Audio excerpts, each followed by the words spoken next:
Bienvenue à tous sur les capsules d'Atissi Box. Aujourd'hui, je suis avec un invité, Ludo. Comment tu vas? Ça va très bien et toi? Ça va en forme. Est-ce que tu peux te présenter pour les gens qui ne te connaissent pas, s'il te plaît? Ok, du coup moi c'est Ludovico Segni, j'ai 22 ans, je pratique de l'athlétisme depuis que j'ai 8 ans, ouais ça va faire 15 ans cette année. Wow. J'habite à Villetaneuse, je m'entraîne toute la semaine à l'INSEP et je suis spécialiste du 400 mètres aussi, j'ai oublié de le préciser, et voilà, un peu Ok. rapide. Ok. À quel âge tu as commencé l'athlé? Normalement j'ai commencé, tu sais, je me trompe un peu sur la date, Ouais. mais en 2008, en fait, il y a eu le cross des écoles. Ouais. Et du coup, c'est à partir de là que j'ai commencé L'athlé? l'athlé. Ouais. À cause du cross des écoles? Ouais. C'est ouf. T'as kiffé dessus, tombé amoureux. En fait, de base, moi, je savais pas que c'était un sport courir, tu vois. Ouais. Je sais que je courais vite, mais je savais pas que c'était un sport. À la base, je faisais du karaté et de D'accord. la gym. Ok. Et du coup, j'étais en CP ou C1. Il y a le cross des écoles, comme tout le temps dans ma ville. C'est la compétition, genre pour montrer qui est le plus fort des Viltanaises. Ok. Du coup, moi, innocent, et je suis sur la ligne de départ. Et boum, ça part. Personnellement, j'ai plus de souvenirs. Je me rappelle Ouais. que de la dernière ligne droite.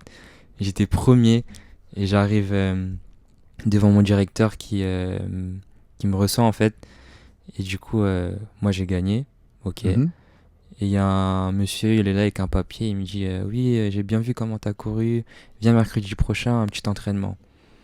Ah ouais? Ouais, je comprenais pas. J'ai dit ah ok. J'ai donné ça à ma mère. Ouais. Elle m'a dit bah vas-y, tu vas aller voir comment c'est.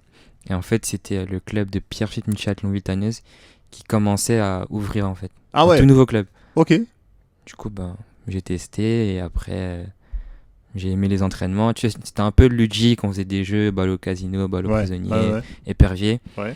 Et moi, j'aimais trop ça, tu vois, lancer des balles, tout ça. Ok. Et je t'avoue qu'au début, ma mère, elle voulait pas, hein, Pourquoi? parce que je faisais du karaté et de la gym. Ah, tu Et l'as rajouter précisé. l'athlé, ça faisait beaucoup. Et T'as tu commencé à la sais, fatiguer, l'entraîneur, il quoi. a dit, vas-y, laissez-le faire une compétition. Vous inquiétez pas, vous allez voir. Je fais la compétition, je gagne. Bon, vas-y, tu peux faire de l'athlé. Du Et- coup, voilà. Du coup, ouais, j'ai commencé par le cross des écoles. D'accord. Dès que je me suis, on va dire, j'ai vraiment commencé l'athlé, ben, j'ai commencé depuis tout petit par l'éveil athlé, ensuite les poussins, benjamin, minime. Et on va dire que la première partie de ma carrière d'athlète, Ouais. c'était plutôt genre s'amuser, être le meilleur de mon club, tu vois. Ok. Par exemple, moi au début, les séances, j'aimais pas, hein. Pourquoi? Bah, tu sais, se faire du mal comme ça. Je voyais C'est tout le intéressant, monde ça. se faisait du mal. Et moi, j'étais le genre de gars, toute la séance, je suis derrière. Ouais. Les derniers efforts, boum, premier.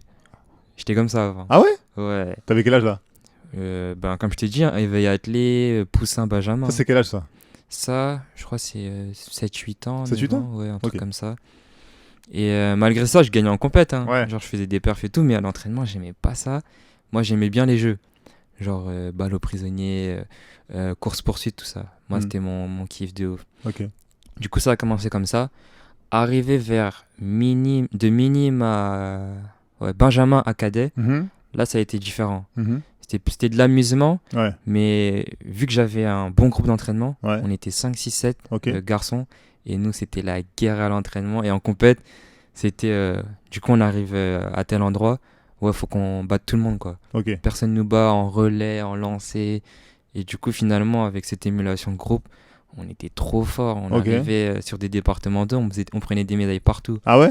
Et en fait, cet effet de groupe, tu vois, ça nous a grave motivés. Mhm. Et après ça, on va dire un peu l'éclosion de ma carrière de sportif de niveau. Arrivé en cadet, de base, moi, je suis un demi-fondeur. Mhm. C'est-à-dire que je suis spécialiste du 800 mètres. Et en 2017, j'arrivais pas à perfer. Du coup, mon coach, il me dit, bah, tu sais quoi, je vais te mettre sur un 400, tu vas t'amuser. Hmm. Et du coup, là, Bingo. genre, je fais 49,98 premier 400. Et tu vois, moi, j'étais un peu. C'est quoi je- 49-98 pour les gens qui savent pas? C'est une performance sur 400 mètres. D'accord. Mais Et c'est du quoi? coup, Ça joue autant? ah oui, autant sur le 400. Ok. Secondes. Ouais. Et du coup, moi, on me dit ça. Et je dis, ouais. En plus, j'avais fait ça au stade annexe du Stade de France. Ok. Premier 400. J'étais KO, mais tu vois, on m'a dit, ouais, t'as pas vu ce que t'as fait, tout ça. Mais c'est quoi les références qu'il faut, par exemple, pour un 400? C'est quoi une bonne référence? Excuse. Une bonne référence pour un cadet? Pour un cadet ou une personne Bah, normale? Pour un athlète, allez, c'est tout ça. court. Pour un athlète, le record du monde, c'est 43,03 Wade Van Niekerk aux Jeux Olympiques à Rio. Ok, Voilà. 43,03. Toi, t'as fait 43 combien? secondes 03. T'as fait Et quand 45. j'étais en cadet, j'avais 16 ans. Ouais. J'ai fait 49,98. 49,98, ok. Et moi, tu vois, je m'en foutais un peu. Ouais. Je me dis, mais t'es fou, quoi, va voir le bilan. Et moi, le bilan, je regardais que le bilan régional. Ouais. Parce que les championnats de France, j'arrivais même pas à me qualifier. Ouais. Et là, je regarde, je vois, je suis dans le top 5 français. Ah Je crois ouais. que j'étais deuxième ou troisième personne, je fais ça. Et, attends, il y a quelque chose là, en fait. Ouais. Du coup, finalement, je refais un autre 400. Je bats encore mon record. Mhm. Je fais 49,39. Je vais au championnat de France et aussi, je reçois un mail de la Fédération française d'athlétisme. Ok. Présélection pour le Festival olympique de la jeunesse européenne. Ok. Et là, je fais, attends. J'arrive même pas à me qualifier au championnat de France sur 800 mètres. Ouais. Et là, tu vas me dire que je suis présélectionné en équipe de France. C'est ouf, hein? Là, je commence à dire, ouais, c'est une dinguerie. Ouais. Du coup, je vais au championnat de France. Je termine troisième sur une erreur un peu où j'ai pas de maturité sur la discipline. C'est-à-dire que moi, je partais doucement. Et le dernier 100 mètres, T'accélères. j'accélérais, je rattrapais tout le monde. Ok. Et là, je me suis fait avoir. Et en rattrapant, je finis troisième. Mais je suis pris pour cette compète. Ok. Du coup, je vais à la compétition, première sélection et première médaille d'or. Du coup, je gagne. Je bats encore mon record. C'est ça qui est vraiment bien. Tu vois, à chaque cours, je battais mon record. T'avais quel âge là? Là, j'avais 16 ans. Ouais, c'était en 2017. Et on va dire que ça, c'est un peu l'éclosion de moi sur le 400 mètres. Et après, de cadet non, vas-y, de cadet de 2017 à 2018, c'est les bonnes années, on va dire, Mhm. les bons moments. 2018, blessure. Ok. Fin 2018-2019, blessure, saison blanche. Ok. Et après, on va dire que 2019 à maintenant, un peu le début de la maturité, ma rentrée à l'INSEP. Ok. J'ai changé d'entraîneur, mais je suis toujours dans le même club. Ok. Et du coup, voilà un peu toutes les phases de ton ma parcours. carrière. À quel âge t'es passé pro? Passé pro, on va dire que je suis pas encore professionnel au niveau du terme. D'accord. Mais sinon, depuis 2018, je suis dit comme sportif de haut niveau, niveau relève, Ok. au niveau du ministère. Mais ça se passe comment quand c'est comme ça? Tu vis de Stagiaire. ça? Tu vis pas de ça? Non, pour l'instant, non. Enfin, je suis sponsorisé par Nike. Ouais. J'ai des revenus, Ok. mais on va dire que c'est pas des revenus qui me permettent de vivre pour l'instant. D'accord. Sans discrétion, un athlète comme toi aujourd'hui, ça gagne combien? Ça gagne combien? Ouais, donne-moi une fourchette. Je veux pas savoir ton salaire correct. Tu peux gagner entre 5000 et... Après, ça dépend le niveau. Ouais, À mon niveau, ouais. entre 5000 et 15 000 par an, Par an. pour l'instant. Ouais. Ok. Ouais, c'est minime. Ok. Mais quand tu fais de l'athlète, tes parents ont toujours cru en toi? Ah, toujours. Hein. Toujours sous le soutien des parents? Ouais, Derrière? vraiment. En fait, depuis tout petit, je bouge partout, tu vois. Ouais. Et le sport, ça a été vraiment ancré en moi. Ok. Le karaté, j'ai fait combien? 5-6 ans de karaté. La gym, pareil. J'aimais trop faire des backflips, tout ça, des rondades salto. C'est un ouf. Et quand je me suis mis à l'athlé, ils ont été derrière moi. Et c'est grâce à eux, tu vois, surtout parce que j'ai connu des périodes où je voulais arrêter l'athlé. Ah ouais? Ouais, j'ai Pourquoi même eu une période où je voulais changer de sport, faire du handball. À cause des blessures? Non, pas du tout. C'est tu juste fais que, je sais pas, hein, tu sais, quand t'es jeune, t'aimes bien toucher à tout. Ouais, Et ouais, vraiment, Et comment on passe du côté amateur à pro? du côté amateur à pro, stagiaire dans la tête ou au niveau perf Non, moi je te parle de statut là. de statut, Ouais. comment ça? Entre guillemets, t'es comme amateur là. Ouais. Donc comment tu passes vraiment à pro pour en vivre Sincèrement, correctement? j'ai pas les critères exacts. Je Ouais. sais qu'en fait, tu vois, les performances qu'on fait, Ouais. elles sont catégorisées par des niveaux. Tu as international A, international B. Ça correspond à quoi? À le niveau de la performance que tu fais sur le 400 ou n'importe quelle épreuve. Ok. Par exemple, moi, je suis, mes performances, c'est encore national 1. Ok. Et en gros, ça fait national 1, IB, IA. Ok. Tu vois. Ok. Mais après aussi, tu peux être catégorisé professionnel Mhm. en signant un contrat pro Mhm. avec la fédération, dans lequel tu es rémunéré aussi. D'athlète. Voilà, C'est eux qui te rémunèrent. exactement. Tu peux être rémunéré par la fédé sur ce contrat pro. En 2021, tu passes champion d'Europe des U23 du 400 mètres. Je crois que t'avais quel âge? 4x400. 4x400. J'avais 20 ans là. 20 ans. Ouais. Comment tu le vis à ce moment-là? C'est quoi? C'est ta première grosse médaille officielle? Non, tu sais, j'ai déjà été, comme je t'ai dit, la première médaille d'or. On va dire, c'est un peu champion olympique européen. Ok, C'est une compétition olympique, mais qu'en Europe. d'accord. J'avais fait ça, ma première médaille d'or. En 2018, je vais au championnat d'Europe U18. Je fais médaille de bronze. Du coup, deuxième médaille. Mhm. C'est ma troisième médaille, ouais. Ok. Mm. Après, sinon, j'ai déjà fait deuxième sur un match en Mhm. Turquie, mais c'est pas trop important. Mm. Comment tu le vis quand tu as une médaille comme ça et cette expérience-là, comment tu l'as vécu? Bah, tu sais que déjà sur le moment, j'étais énervé. Pourquoi? Parce qu'en fait, j'étais le dernier relayeur. Ok, Et quand on passe le témoin, on est premier. ok, Et j'ai 15-20 mètres d'avance. Et du coup, bah, je pars à l'aveugle, je cours, je cours, je cours. Et en fait, le néerlandais derrière moi il commence à revenir. ok, Et moi, j'ai du mal à courir tout seul devant, tu vois. J'aime bien être derrière quelqu'un ou dans une course à la confronte. ok. Et du coup, j'arrive pas, tu vois, à garder un tempo. Surtout que là, je suis chassé, Ouais. tu vois. Et arrivé au 200, je regarde dans l'écran et je vois qu'il me rattrape. Mais je dis, bah vas-y, sortie de virage là-bas, je relance et je gagne. Il me revient juste derrière moi, sortie de virage. Je relance, j'arrive à tenir l'écart, je tiens l'écart, je tiens l'écart. Et les derniers mètres, il me passe devant. Non! Du coup, on est vice-champion d'Europe. Et à ce moment-là, il y a la vidéo sur YouTube du relais, hein. Ah Je ouais? suis énervé, je voulais jeter le témoin. Et tous les mecs de mon équipe, ils disent, ouais, Ludo, on est vice-champion d'Europe et tout. Mais il sourit et tout. Je disais, non, j'ai perdu. Et après, tu vois, c'est le côté mental, t'as envie de gagner, de gagnant. Ouais, compétiteur. Du coup, ben, on est vice-champion d'Europe, on fait les photos, tout ça. Et en fait, avant de prendre le témoin, moi, je suis le quatrième. Hmm. Le troisième relayeur, à l'approche de la transmission, il y a eu une grosse chute. Ok, Si tu vois la vidéo sur YouTube, tu vas voir la grosse chute. ouais, Mais sur le moment, tu vois, moi, j'ai calculé j'ai vu la chute, mais mon compatriote David Sambé, hmm, il a esquivé et moi, c'était prendre le témoin et courir. ouais. Et du coup, après ça, dans les tribunes, tous nos amis de l'équipe de France, ils disent, ouais, peut-être vous serez champion d'Europe pour une disqualification des Pays-Bas. Pourquoi? Parce qu'ils ont pas le droit? Et en fait, on a revu la vidéo. Hmm. Et si tu veux, l'athlète néerlandais, ils arrivent à plusieurs dans le dernier 100 Ouais. mètres. Ça bouscule et il pousse un athlète anglais Ok, qui fait tomber genre tout le monde pratiquement. ok. Et du coup, pour ce geste, ils ont été disqualifiés. Donc vous êtes... Et on est passé champion d'Europe après ça. C'est ouf. Et du coup, après, ben, genre la joie est vite remontée, tu vois, Ouais. on était contents. Ouais. Et surtout que après ça, bah, je partais aux Jeux Olympiques. Ok, Du coup, je me suis dit, j'ai fait 6ème en indiv, j'étais qualifié en individuel. Là, on fait champion d'Europe. Et maintenant, je pars aux Jeux dans même pas 10 jours. et tu parles des Jeux de Tokyo là. Les Jeux Olympiques de Tokyo. On va y revenir après. Ok, d'accord. Aujourd'hui, d'être champion d'Europe, ça rapporte financièrement, ça rapporte quoi concrètement? De quoi D'être champion d'Europe?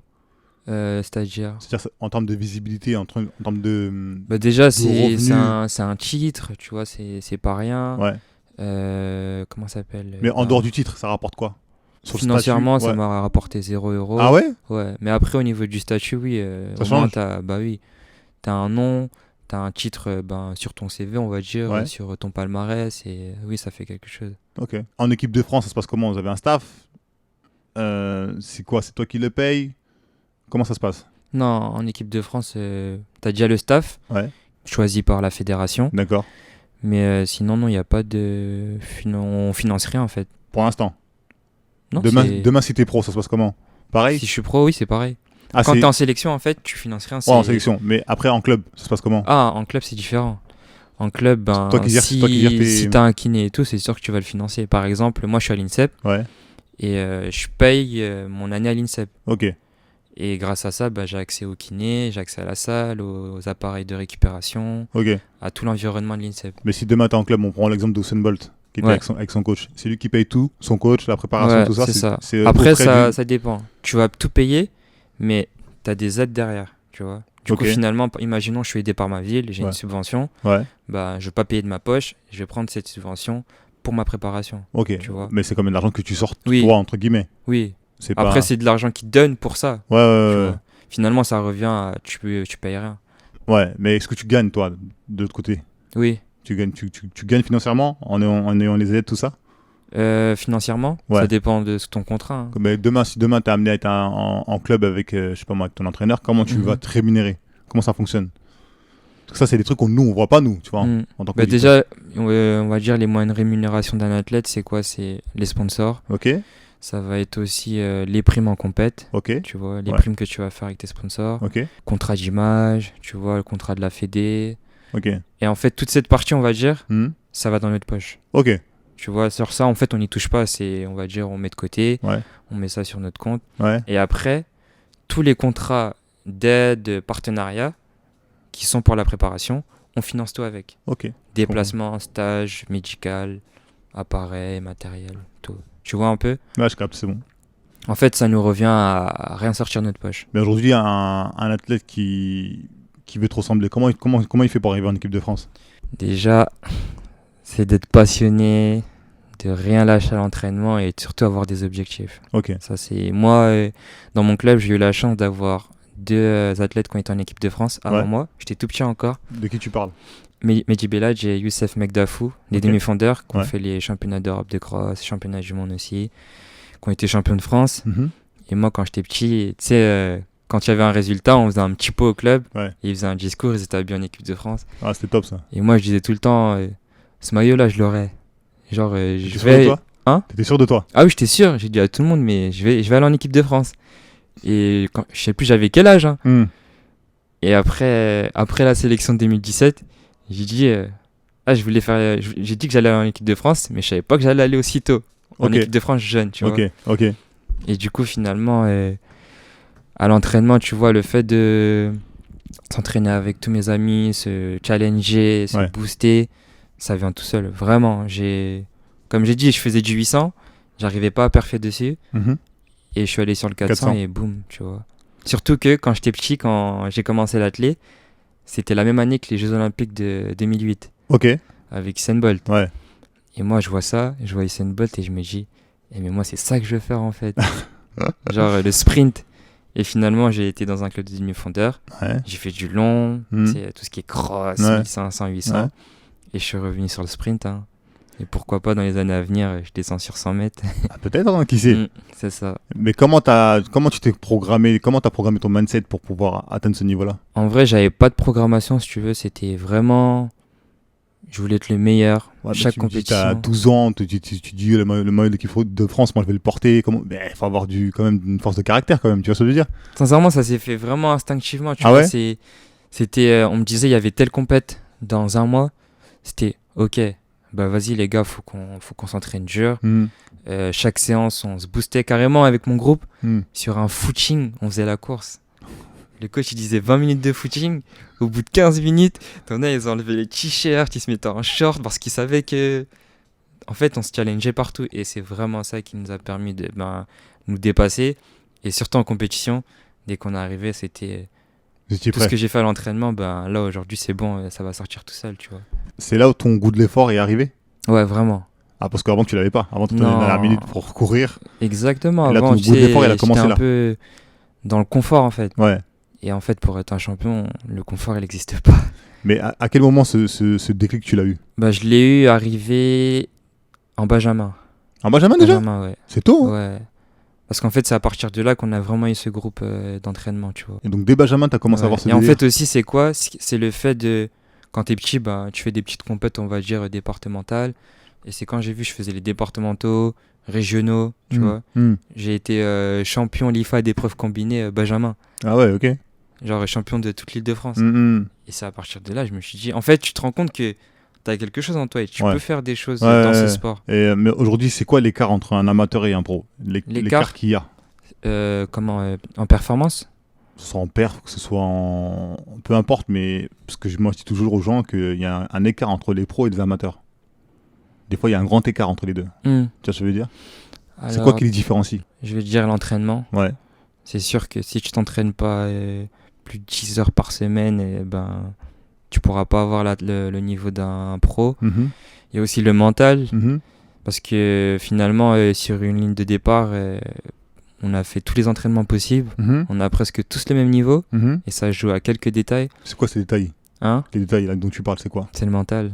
Mais sois un peu plus expressif sur le mental. Ok, le mental, mais c'est En vague. fait, c'est, si tu veux, dans un grand championnat, comme je t'ai dit, comme la C'est dernière quoi fois, je qui te fait la l'ai dit, différence? hein? C'est quoi qui fait la différence? Comme je te l'ai dit, tu peux être le meilleur à l'entraînement. Tu as fait les séances les plus incroyables au monde, des Ouais. chronos de fou. Ouais. toute la saison dans les meetings. Meeting, attention, c'est une course et il y a pas. L'objectif, c'est battre son record. Ok. Tu peux faire gagner tous les meetings que tu veux. Ouais. Le championnat, c'est vraiment une atmosphère différente. Ah ouais? Ouais. Sur quel point? Parce qu'en fait, c'est l'objectif de ta saison, en fait. Tu vois, championnat du monde, un meeting, t'as perdu le meeting, ah bah tu t'en fous, tu rebondis dans 2 jours à tel meeting, tu vois. Alors que le championnat, c'est vraiment l'objectif de la saison. Et encore, les Jeux Olympiques, ça a lieu tous les 4 ans. T'imagines, c'est ouf. The event, genre. Ah, je comprends. Et du coup, finalement, t'en as qui sont prêts toute la saison et arrivent à ce championnat ou à cet événement. Mentalement, ils sont pas prêts. Ils ont trop de pression. Ah ouais? Trop de pression. Et à cause du mental, en fait. Normalement, quand tu es confiant, ça part tout seul. Mais est-ce que tu penses que la confiance, ça suffit assez pour pouvoir gagner des meetings, gagner des championnats? Ça suffit assez, ouais. Mais c'est ce qui peut faire la différence. Des fois, finalement un grand athlète, il arrive à un champ d'appel, tu vas faire un geste, je sais pas, tu vas faire quelque chose, alors que tu es largement plus faible que lui. Il va avoir la pression, il va se braquer sur la course et ouais. C'est ouf. Donc, et aussi, ce qui est marrant, c'est que des fois, tu as des états de grâce. Imaginons, le gars, il est largement plus fort que toi, mais tu es tellement motivé, tu as envie de gagner, tu sais que tu peux gagner, tu vois. Tu sais qu'il y a un grand écart, mais en vrai, le corps humain, il fait des choses incroyables, tu vois. Et finalement, gros coup de poker, tu vois. Tu gagnes la course, tu exploses ton record et tu te dis, ah ouais, en fait, je suis capable de faire ça. Tu vois, juste avec après des exos de visualisation, imagerie mentale et tout ça. C'est tous les paramètres que vous prenez en compte maintenant aujourd'hui pour pouvoir être à ce niveau-là. Or qu'avant, est-ce qu'il y avait tout ça? Tout ce que je viens de te dire là. Avant, en vrai, je sais pas. Hein. Tu sais pas comment ça se passait avant? Non. Ok. Est-ce que tu penses que tu sais, on va dire que le sport il évolue. Au niveau déjà de la technologie, des méthodes d'entraînement, des méthodes de préparation mentale, préparation physique, tu vois. Mais tu penses que tous ces paramètres-là sont importants pour un athlète? Ah oui, c'est évident quoi. Entraînement mental, il y a aussi la récupération, tout ce qui est entraînement invisible, alimentation, sommeil, tu vois. Très important. Selon toi, tu penses que tout le monde peut arriver en pro? C'est une bonne question ça. Moi je pense que oui. Hein? Ouais. Tout le monde peut arriver en pro? Oui. Ouais. Je suis d'accord avec toi. Sincèrement, en fait, je sais que j'ai un talent et moi, si tu veux, je pars du principe que on a tous un diamant en soi. Ouais. Par exemple, quand je parle à des enfants, je me dis, vous avez tous un diamant en vous. Le truc, c'est que le diamant, faut le tailler. Si tu le tailles pas, tu le laisses dans la terre, c'est sûr que ça va pas marcher. Et après, imaginons, tu vois, moi, par exemple, je m'entraînais sur 800. Ouais. C'était pas, on va dire, mon truc. Je suis allé sur le 400 et là, j'ai découvert que c'est comme si, tu vois, tu prends un appareil pour le tailler et ça marche pas, genre ça casse pas. En fait, faut trouver ce bon appareil qui permet de tailler ton diamant. Ouais, mais tout le monde n'a pas tes capacités, tout le monde n'a pas ton talent, donc forcément, pour moi, c'est compliqué, tu vois. Mais moi, je pars de ce principe. Après, quand je dis diamant, ça peut être, imaginons, tu fais du foot, finalement, t'arrives pas à parfaire dans le foot, et c'est peut-être quelque chose d'autre qui fait que tu vas exceller, tu vois. Là, je suis d'accord avec toi. Quelle est la plus grosse difficulté que tu as rencontrée dans ta carrière jusqu'à maintenant? Les blessures. Hein. Quelle blessure t'as eu? Je me suis fait un grade 2. Je me suis un peu déchiré le muscle à l'ischio-jambier, derrière la cuisse. Ok. Et ça, c'est vraiment dur. En fait, tu peux rien faire. Et surtout quand ça arrive, moi, ça arrivait la première fois avant les JOJ, les Jeux Olympiques de la jeunesse en 2018. Je courais. Et moi, j'avais l'habitude de courir et rien sentir, tu vois, jusqu'au bout. Et là, d'un coup, je sens comme si on me tire dans l'ischio. Et là, je fais, c'est quoi ça? Je commence à marcher et ça me fait mal, en fait. J'arrive plus à courir. Et du coup, là, on m'explique, je me suis blessé. Je fais une écho. On voit une petite déchirure sur le muscle. Combien de centimètres? Je me souviens plus. Ok. Mais il y avait, je crois que c'était un grade 2C. Tu vois, c'est le terme médical de l'écho. Du coup, finalement, j'essaye de soigner ça avant les JOJ. J'arrive aux JOJ. J'ai toujours cette pointe. Je la sens, mais j'arrive à courir. Je fais la course. Ça répète. Du coup, là, je me soigne. Enfin, j'essaye de me soigner. Et en fait, cette blessure, elle est un peu traite parce qu'au bout d'1 semaine, 2 semaines, tu la sens plus. En marchant et en footing. Mais dès que tu remets de la vitesse, ça revient. Et moi, tête dure, le mec qui veut tout le temps aller au charbon, qui veut pas rester au repos. À chaque fois, footing, ça va. J'accélère, tac. Ça repète. Et toute l'année 2019, j'ai fait ça. En fait, de octobre 2018 à toute l'année 2019, je faisais que ça. Et j'avais pris la décision de rentrer à l'INSEP l'année prochaine. Et en fait, en juin, dernière qualification pour les championnats de France. Sincèrement, j'ai les meilleures jambes. Je sens que je peux faire mon record. Je fais 150 mètres. Mon ischio me relâche. Et là, je me suis dit, bon, Ludo, pose-toi. Il faut vraiment soigner tes ischios. Comment tu le vis quand c'est comme ça, déjà? Sincèrement, j'ai pleuré. Hein. C'est des moments trop durs parce que... mentalement. Par exemple, les JOJ, c'est la compète. C'est les Jeux Olympiques des jeunes. Et je savais que je pouvais faire une médaille. Ok. Et quand ça a pété dans le virage, genre, j'ai senti la douleur. Et j'ai essayé de refaire 3 foulées. J'ai vu que ça faisait trop mal.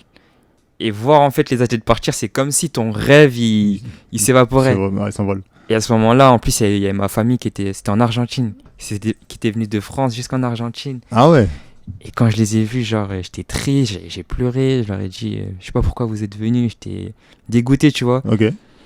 Et pareil, en juin, quand je me répète, là, c'est même plus des pleurs, c'était de la haine. Quand je me pète, je tombe au sol et je mettais des coups de poing dans la piste, je comprenais pas. Tu savais que c'était ça. C'est frustrant. Ouais, tu te dis que c'est juste quelque chose dans ton corps. En fait, t'as le mental pour aller, mais le corps, il est pas encore apte à te suivre, tu vois. Ok, mais comment tu te construis mentalement par rapport à tout ça derrière? Déjà, c'est prendre conscience de ta blessure, prendre conscience qu'il faut prendre du repos, qu'il faut soigner et renforcer, pas que soigner. Moi, au début, je pensais qu'il fallait juste soigner et repartir à l'entraînement. Et aussi apprendre à écouter son corps. C'est-à-dire que quand tu sens quelque chose, moi, quand par exemple, je sentais un truc dans mon pied ou truc, je m'en foutais, moi, je repartais. Hein. Et maintenant, j'écoute plus mon corps. Quand j'ai une certaine douleur à un endroit, j'en discute avec mon coach, tu vois. Je fais un peu des petits tests pathologiques pour voir si ça fait mal quand je fais ci, ça, ou tu vois. Et c'est vraiment aussi ce qui fait la diff pour prévenir les blessures, tu vois. T'as pensé une fois à aller aux États-Unis? Ouais. Après 2017, j'ai réfléchi à aller aux États-Unis. Et j'avais regardé tous les sites, toutes les universités et tout. Et finalement, j'ai discuté avec mon coach. Et j'ai voulu rester. C'est qui les meilleurs formateurs? C'est les États-Unis ou la France, pour toi? C'est sûr que dans ma discipline, c'est aux États-Unis. Ah ouais? Ouais, c'est les meilleurs. Il y a vraiment un fossé entre la France et les États-Unis? Ouais. De ouf? En fait, c'est déjà la méthode d'entraînement qui est différente. Et moi, je parle au niveau performance. Hein. Les coachs américains, ils ont plein d'athlètes et on les voit en compétition après quand ils perfent. Et du coup, il y a une grosse différence. Ah ouais, à ce moment-là. Mais après, il y a des exceptions, tu vois. C'est-à-dire? Il y a des coachs qui arrivent finalement à te faire atteindre le niveau d'un athlète américain, tu vois. En France? Ouais. Après, c'est vrai que c'est un truc qui est incompréhensible. Mais si tu veux, aux États-Unis, il y a déjà plein d'athlètes qui ont fait moins de 45 secondes. Et aussi moins de 44 secondes. Ok. Si tu veux, le record des États-Unis, je crois, c'est Michael Johnson, 43-18, 43-15, un truc comme ça. Des États-Unis, hein. Ouais. Le record d'Europe, c'est 44-35. Dans tout le monde entier. Enfin, dans le monde entier, les Africains, les Asiatiques, les Américains, ils ont tous fait moins de 44. Et il n'y a qu'en Europe, personne n'a réussi. Tu sais, je me dis, mais attends, j'ai l'impression comme s'il y a un dôme. En Europe, personne ne peut faire moins de 44 secondes. Mais tu penses que c'est dû à quoi? Sincèrement, je sais pas du tout. On se pose la question, tu vois, on se dit, mais pourquoi, genre, il y a eu des grands athlètes, il y a beaucoup d'Anglais qui ont fait moins de 45, qui ont tenté de faire passer cette barrière, mais personne n'a réussi, tu vois. C'est ouf. Sachant que c'est des athlètes aussi qui sont partis aux États-Unis s'entraîner, tu vois, qui sont pas restés qu'en Europe. Et du coup, c'est une grosse intrigue. Et j'avoue que moi, j'ai envie de casser ce truc. Tu vas me dire que je suis le premier athlète à faire moins de 44. C'est bien, t'as de l'ambition, c'est bien, il faut. Pour toi, la carrière d'un athlète, elle dure combien de temps? Alors, ça va dépendre. Ça peut être très court, comme ça peut être très long. Moi, par exemple, j'envisage d'aller jusqu'à 2032. Tu vois. En fait, aller jusqu'aux Jeux Olympiques de Brisbane, j'aurai 31 ans. 31 ans, ok. Et après, en fait, on va dire qu'un athlète, ça va jusqu'à la trentaine, enfin 30, 31, 32. Après, ça commence à être la fin de carrière. Et après, en fait, ça va être... tu progresses plus. Enfin, il y en a qui arrivent à progresser. Hein. Quand tu vois chez Liane Fraser-Price, être champion du monde encore à 35 ans, ouais, un truc comme ça. Ouais. Tu te dis, en fait, elle peut faire les Jeux de Paris, elle peut continuer. Encore. C'est juste en fait en fonction de ton niveau, de ta forme, aussi de ta vie. Si tu as des enfants, si tu travailles à côté, si tu veux vraiment te focaliser sur ta vie pro, ça va dépendre de tout ça. Tu as vécu aussi les JO de Tokyo. Exactement. Par contre, c'était pendant la période du Covid. Ouais, malheureusement. Comment tu as vécu cette expérience? Déjà, les Jeux Olympiques, hein, quand tu vois... C'était pareil ou pas? C'était pareil ou pas? De quoi? Les JO avec toute l'atmosphère qu'il y a aux JO, tout ça. Mais là, sauf qu'il n'y a pas de public, je me disais la dernière fois. En fait, déjà, si tu veux, nous, on n'est pas allé au village olympique directement. Ok. On a pris l'avion, on est allé jusqu'à Osaka, dans la ville de Kobe. Et en fait, on a eu un stage d'entraînement avant les Jeux. On a fait 10-12 jours là-bas. Du coup, on était vraiment à l'opposé, tu vois. Ouais. Un peu dans notre bulle. Ouais. Et on regardait les Jeux à la télé. Et après, du coup, après ces 12 jours, on arrive à Tokyo. Et là, juste en fait, tu vois, dans le bus, quand tu vois le village au loin, tu vois les infrastructures des Jeux, tu te dis, ah ouais, c'est bon, on y est. C'est chaud, quoi. Là, en bus, tu rentres dans le village, tu vois toute la sécurité, tous les grands bâtiments avec des drapeaux d'Italie, Argentine, tu vois. Tu te dis, ok, genre, je suis vraiment aux Jeux Olympiques. Un truc que je vois à la télé tous les 4 ans. Ouais. Et après, quand tu sors, tu te balades dans le village, tu vois des athlètes que tu vois qu'à la télé, des grosses têtes. Ouais. Pareil, quand tu prends l'ascenseur, ouais. tu t'attends pas à voir des gens, tu vois, ultra connus. Ouais. D'un coup, il y a une personne qui rentre, la championne du monde, tu fais ça. Ah ouais, ok. C'est sérieux, quoi. Ouais. Et après, en vrai, l'ambiance au village, elle était bien. Ouais. Tu vois, vu que... On va dire que c'est un peu ce qui nous faisait sortir du Covid. Ok. On était masqués et tout, mais on arrivait à pouvoir s'amuser, à prendre du plaisir tous ensemble. Ok. Et après, ouais, le stade, par contre, l'ambiance, et malheureusement, il n'y en avait pas. Le stade était vide. C'est pas la même chose. Mais finalement, on arrivait toujours à se motiver, tu vois, en se disant que c'est les Jeux Olympiques, tu vois. Même s'il n'y a personne dans le stade, il y a des gens qui nous regardent. Du coup, voilà. Et aujourd'hui, tu te prépares pour les JO 2024 ? Exactement. Comment ça se passe ? Là, charbon, les yeux rivés sur les Jeux Olympiques. J'habite à Villetaneuse. Quand je vais à l'INSEP, je vois le Stade de France. Dans ma tête, ça fait tic-tac. Je me vois déjà sur la piste, du coup, ouais. Et là, t'es prêt ou pas ? Pour l'instant, non. T'es pas encore prêt ? Non, je suis pas encore prêt. Pourquoi ? Parce que c'est les Jeux, hein. Et ? Non, là, j'ai pas encore le niveau. Sérieux ? Ouais. En plus, t'es conscient ? Hein ? T'es conscient en plus ? Ah oui, je suis conscient. Mais comment tu vas faire ? Comment tu vas faire ? La préparation, elle continue. C'est une préparation jusqu'au jeu, là, que je fais. Tu me fais flipper quand même, là. Si tu me dis en 2023, t'es pas encore prêt pour 2024, je me pose des questions. Comment tu vas faire ? Non, la préparation, elle continue. Ok. Déjà, là, je dois passer un cap cette année. Ouais. Et après, il y a un autre cap qui passera aux Jeux Olympiques. Et c'est quoi l'objectif pour les JO ? C'est médaille de bronze ? Ah, moi, dans ma tête, c'est médaille d'or. Je me dis, je suis chez moi. Médaille d'or. Ah, la base, c'est la base, il faut. Et comment vous vous préparez pour cet événement ? Ça se passe comment, la préparation ? Elle est mieux que celle de la première que tu as faite ou elle est différente ? Déjà, elle est très différente. Déjà, les Jeux, ça a lieu tous les 4 ans. Ouais. Du coup, c'est une préparation où, en fait, tu te sens bien et aussi tu fais un peu attention. Tu as peur des blessures, en fait. Ouais. Parce que tu sais que la seule blessure, elle peut déjà te faire perdre du temps. Ouais. Et aussi, malheureusement, peut-être louper les Jeux. Ouais. Du coup, c'est vraiment une préparation très rigoureuse. On fait attention et on essaye de faire le mieux possible pour progresser. Mais elle est très spéciale, surtout que là, ça a lieu chez nous. Ouais, tu vois, c'est Paris, l'événement à ne pas rater. Ça, c'est à Paris, là, c'est chaud, là. Ouais.